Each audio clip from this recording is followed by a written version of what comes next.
Sabi ni Gibson, hello sa'yo Gibson. Hi Sir Fitz, good afternoon po. How do you plan to save or invest for a large purchase in 3 years such as when buying a house? Thank you, sir. Unang-una, depende kung magkano yung kaya mong ipunin. And if 3 years time, usually, ang pwede mo na lang i-save dyan ay yung down payment. For example, bibili ka ng bahay within 3 years. Magkano ba yung bahay na balak mong bilhin? So, let's just say na, magkano na ba house and lot ngayon? Let's just say 5 million. Okay? 5 million. So, balak mo siyang bilhin in 3 years time. So, 20% of that is 1 million. So, yun yung goal mo. 1 million in 3 years.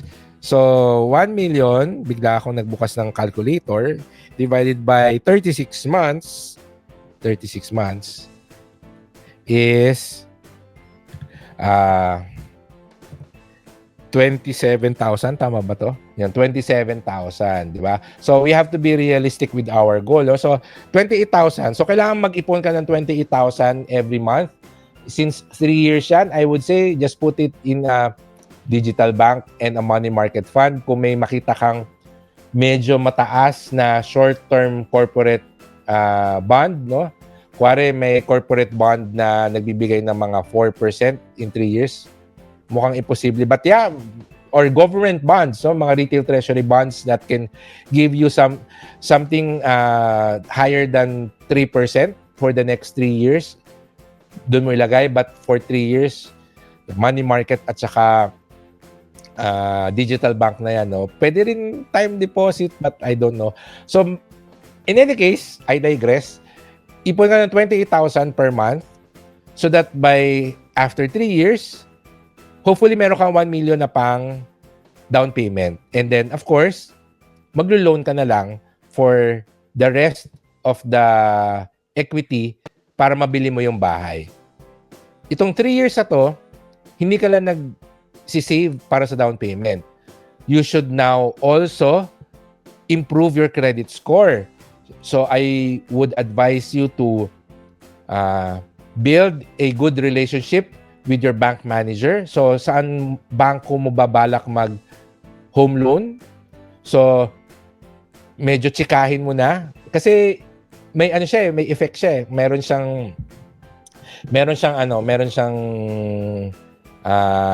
benefit, no? Nakilala ka ng bank manager. So, pag nagdi-deposito ka doon, medyo tsikahin mo, or kunwari mag-i-inquire ka ng mga products. You can even mention that you're planning to apply for a home loan 3 years from now, and you want to know how you can improve your chances of getting approved. Di ba?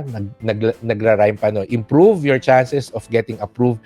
And definitely, the bank manager will give you tips kung ano mga pwede mong gawin.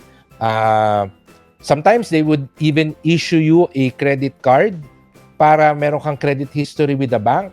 Libre na yun, kahit na mababa yung credit limit, okay lang yun. Bigyan ka ng 10,000 pesos na credit limit na credit card, tanggapin mo na kasi that will help build your credit score. Tapos, kunwari binigyan ka ng 10,000 pesos na credit card, mag-swipe ka doon ng mga around 20% of the credit limit, so mga 2,000 to maximum 30% siguro, 2,000 to 3,000 pesos every month.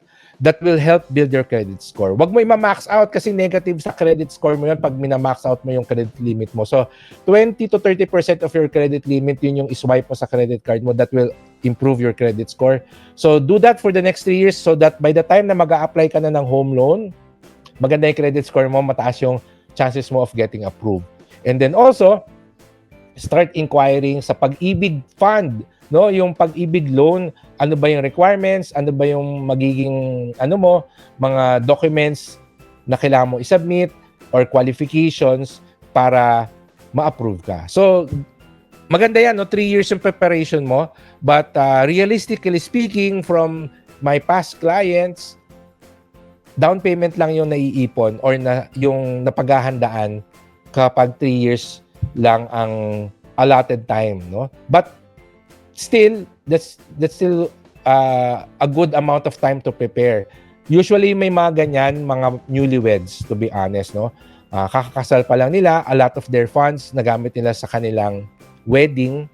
So they are now thinking, paano sila makakabili ng sarili nilang bahay? So yan na, sabi ko, magtitipid kayo, tiis ganda kayo for 3 years para makaipon ng pambili ng sarili niyong bahay. Kasi I know that is one of the financial goals kapag bagong kasal makabili ng sariling bahay, no? So but I always give them the option na you can always just rent for the next 5-6 years, no? Kasi minsan yung career mo rin, unsure ka pa kung gusto mo mag-settle sa isang specific location. So again, personal finances, personal, maraming considerations, kaya yan din yung advantage pag meron tayong one-on-one consultation kasi mas napagkikwentuhan natin yung situation ninyo. So but I just gave you, Gibson, an overview of how I would normally approach yung ganyang klaseng financial concern na gustong bumili ng bahay in 3 years time. So hopefully mataas yung cash flow mo and you can actually afford to save around 28,000 pesos a month to be able to afford yung down payment for a 5 million peso house. So depende, may mga options naman like foreclosed properties or yun nga, getting a condo unit or just changing your target date. Gawin mo 5 years, baka mas magiging affordable sa cash flow mo. Ayan. So biglang tumakbo yung utak ko kaya dumaldal ako doon sa question mo, Gibson. Ayan.